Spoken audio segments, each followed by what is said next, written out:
So what I have I have my spinning wheel here, and I have pieces of a sweater that I've taken apart.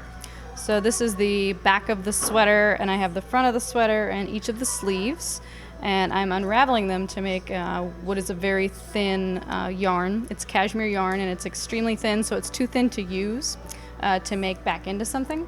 So I'm plying it on my spinning wheel. So I'm basically twisting the 4 different threads that I have coming from the 4 different pieces back together into one thicker piece of yarn that I can actually use to make back into something. Do you know what this is going to become eventually? No, I don't. It really depends on what I feel like making, or it might not even be, it might not be me that ends up making something with it. It might be that it goes to somebody else and they can make a sweater out of it, or a scarf, or a hat, or a pair of mittens. I have a pair of mittens here that I actually made from a different sweater that I took apart and recycled. So there's no limit. It can become, anything that you can imagine. For me, it's a hobby. I do it because I like to knit a lot, and it's a good source of quality fiber. Recycled sweaters are.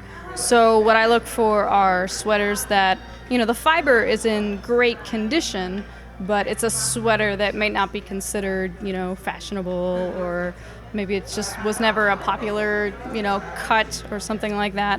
So usually I just source sweaters from thrift stores, places like that you would go to find used clothing already. So if people are looking to donate clothes to that, I would say I'm certainly not the only person who's doing this. So the best place to send them is to Goodwill, Salvation Army, any place like that's going to resell them. The yarn that I don't use for my own projects, I sell to people who are also looking to use recycled yarn. So what I have is an Etsy store, and that's at yarnagain.etsy.com. Just that it's a lot of fun, and if you think you should try it, then if it's something you're interested in, definitely give it a try. You don't need a spinning wheel to do it.